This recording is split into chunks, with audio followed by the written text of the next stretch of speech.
Hello everybody, it is Emery48 here and welcome back to another Star Wars Sunday. Today we are going over another Star Wars book and we are in the Legends timeline still. It is by Karen Travis and it is called Imperial Commando 501st. It is in 19 BBY, which is the same year as Order 66, which is where we've been for a good while, but we are now post Order 66. I believe this book is the finale of the Republic Commando series, which is written by Karen Travis, and if so, then I am very excited for this one. I've enjoyed this whole series so far, and now to see how it transitions into the Empire is very intriguing. This book was $9, so your normal Legends book purchase, and we start with the prologue.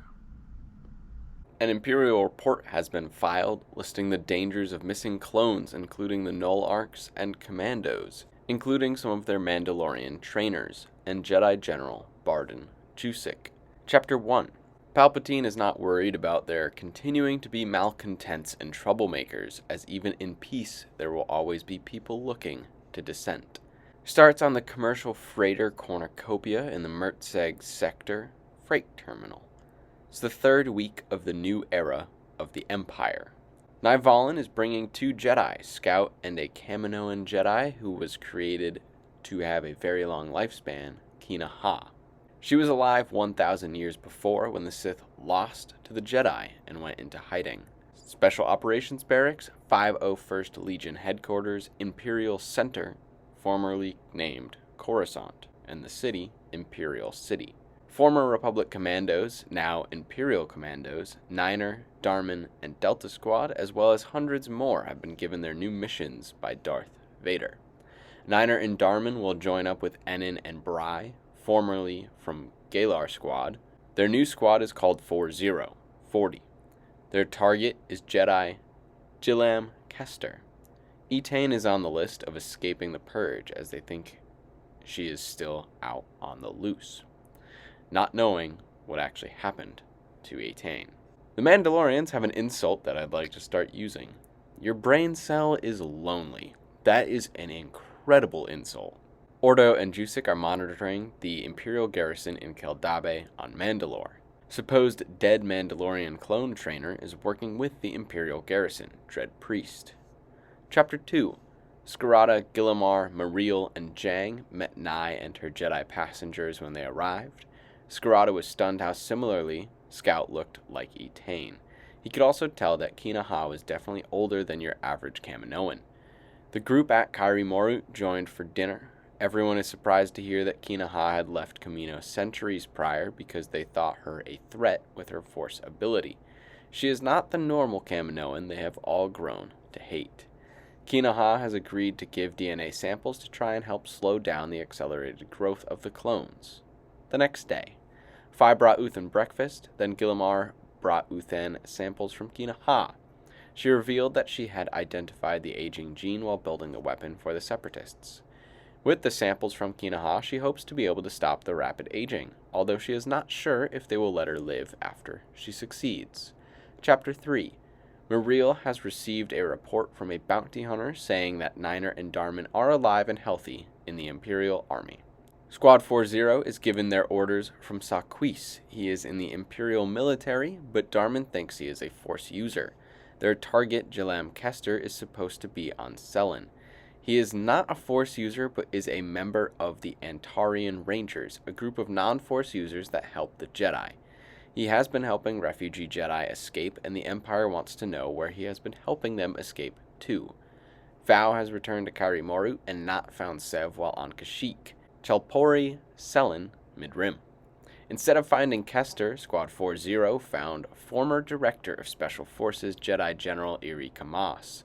Kamas ignited his lightsaber, and when Niner recognized the general, he hesitated. Chapter 4. Scarada sent a message to his sons, telling them that Rue was safe with him, but their location had to stay a secret. Kamas started a gas leak and killed Bry with his lightsaber. Darman shot the gas leak, which ignited the house into fire. Darman, Niner, and Enin got out of the house with Bry's body. Kamas died in the explosion that shortly followed the fire. Week 4 of the new Empire. Jusik and Gillamar spoke with Arla. who is improving. They have taken a blood sample to see if they can figure out what drug she had been given in the Valorum Center on Coruscant that gave her nightmares. Fen Shisa asked Scarada if he was still in contact with Jusik. Scarada said he was not. Shisa asked Scarada to let him know if he ever speaks to him again, because he would like to attempt to breed or clone Jusik to create more Force-sensitive Mandalorians to help defend Mandalore against the likely future Imperial attack. Chapter 5. Darman and Niner brought a data chip from Kamas's computer to Haller Obram, who determined the data had been wiped out. Obram noticed something was off with Darman and Niner, confirmed it in private. Obram then gave Niner a data chip. Chapter 6. Scarada received an encoded message from Obram saying Niner and Darman recovered a computer chip on a mission that has the potential to expose Kari Morut. Reed, a clone grown on Centex 2 in a year, has been added to Squad 40. Jang hired a droid bounty hunter to make some upgrades to Niner and Darman's helmet. Darman's helmet had been locked away, so only Niner's got the upgrade, and he is now able to communicate with Jang and Muriel. The Nulls have begun planning their rescue mission of Niner and Darman. Chapter 7. Death Watch Commander Lorca Gedik wants Mandalorians to rise back to their galaxy-wide status from centuries before. Naya and the Nulls have picked up stormtrooper uniforms from their bounty hunter contact to help in their infiltration of Imperial City. Queese has been replaced by Rolly Melusar, who all of the Imperial Commandos seem to like. Darman is now convinced killing the Jedi is a good thing because if they regain power, they will then likely take Cad away. At least this cuts off one Force-using threat to his son. He also knows Vader is a Sith and thinks they could also be a threat to Cad at some point. But first, the Jedi. Jusik is helping Scout keep her lightsaber skills sharp. Uthan's home planet is being attacked by the Empire for not submitting to the new regime. The Mandalorians are watching the news and they think they are using chemical weapons to attack the city. Chapter 8.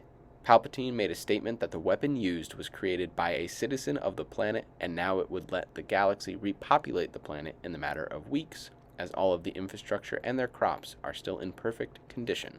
Nye and the Nulls have arrived on Coruscant and are starting to work out exactly how to get Niner and Darman out of the Empire. Uthan knows the chemical weapon was hers, and she is mortified. Late at night, Arlo went outside. Jusik and Murd went to get her back in from the cold. As he got close, she pulled a weapon on him, and he out of reflex force pushed her away. Niner told Darman he was in contact with the Nulls, and they were ready to extract them. Niner and Darman also found out that Etane had been extracted after death and cremated. Chapter 9. Emperor Palpatine thinks the people are foolish for not striking now while the Empire are weak and waiting for when they are stronger. But by then, the Empire will also be stronger. Scarada and later the whole house woke up to Jusik attempting to bring Arla back into the house. Jusik did eventually get her back to her room. Scarada is contacted by former clone Captain Maze. He is looking to join them in desertion. He is also on the kill list. Naya and the Nulls are waiting for Niner and Darman to be ready for evac. Ordo has updated Scarada on their mission, and Scarada updated them on how life has been at Kari Morut. Melusar approves an evening of leave for Niner and Darman. They are on their way to meet with the Nulls. Chapter 10. Saquise made a report about Darman and his ability to sense him as a Force user shortly before his death on a mission with Vader. Gillamar is going to help Uthan create a vaccine for her virus. She does want to create more of her virus and let it loose on Coruscant. Gillamar and Uthan are going to teach Scouts medical techniques and lab techniques. Darman refused to desert with Niner, thinking he can protect Cad better from inside the Empire.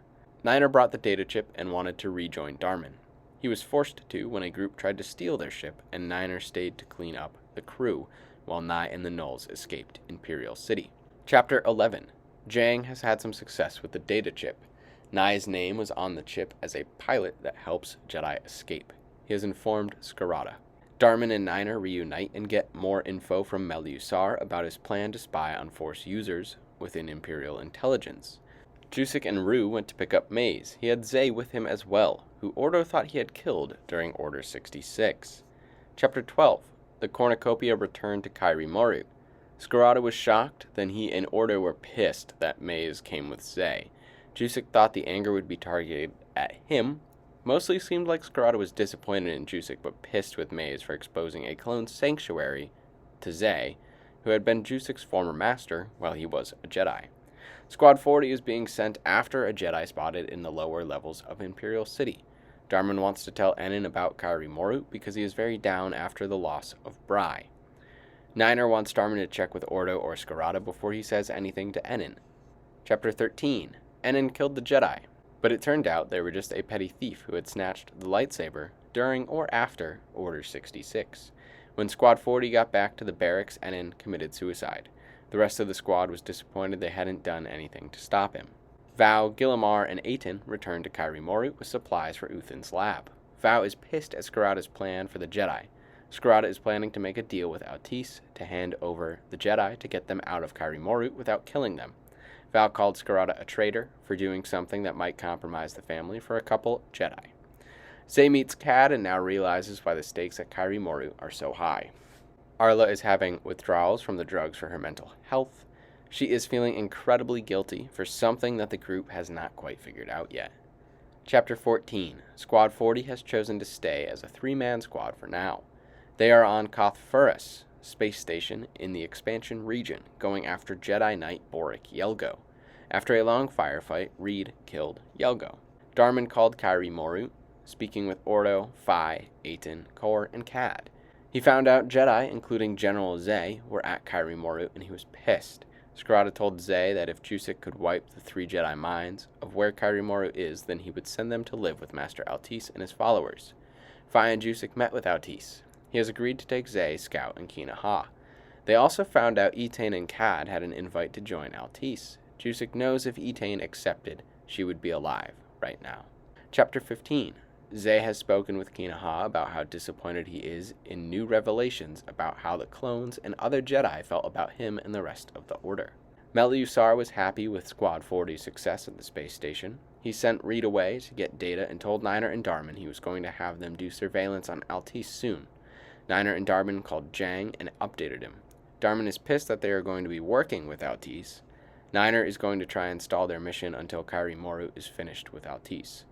Uthan gave everyone at Kairi Morut a shot of the vaccine and then infected herself with the virus to test the vaccine. She survived and reunited with Gillamar and Scout. Scout told Ordo she doesn't want to leave Gillamar and Uthan. Gillamar said he would talk to Scarada about Scout staying when the other Jedi leave. The next day, Jusek, Gillamar, Val, Scarada, and the Nulls are heading into Keldabe to spread the vaccine virus to others so it naturally spreads throughout Mandalore. Jusek revealed to Scarada that Etain could have lived with Altis. Gillamar revealed to Scarada that Scout wanted to stay at Kairi Morut but still stay a Jedi. 2 Mandalorian clone trainers are working with the Imperial base in Keldabe. They are also wearing a logo for the Death Watch. Ordo and Gillamar ran into one of them, Dread Priest, who Gillamar has hated for years. They went into a quiet alley to talk, then Gillamar killed Priest and dumped his body into the river. Chapter 16. Kina Ha reflects on the Jedi Order, saying Etain was more of a Jedi than most because she sacrificed her own life to save one life she didn't know. Arla revealed that after the Death Watch killed her family, she ended up joining them and murdering people for them. That's why she keeps harming herself. Jusek has offered to try and wipe her memories to try and help Arla, but also practice before doing it on the Jedi. Scarada and Ordo met with Altis. They have come to an agreement that can have their 2 societies work together to survive the Empire. Scarada was still able to pass on the vaccine by touch and shook Altis's hand at the end of their meeting, likely spreading it throughout Altis's entire community. Darman wants to take his son from Kairi Morut and bring him somewhere no one will find them. He has gotten permission for Squad 40 to go to Mandalore on a fact-finding mission to track Altis. That is the end of the book. As much as I enjoyed this finale in this book series, it by no means ends their story. I would like to see something that explains what happens to Darman and Cad, as well as what happens to the people of Kairi Morut during the siege of Mandalore, if they're even alive that long. I do hope there is a book or short story at some point that goes more in-depth into the Altis group of Jedi during and after Order 66, because they are an interesting sect of people. I think there could be a very interesting story there. Overall, this was a good book and an incredible series. It's weird to finish a series that has taken so long to read, but it was a highlight in the Star Wars Legends books. Thank you everybody so much for watching, and I hope you have a wonderful rest of your day.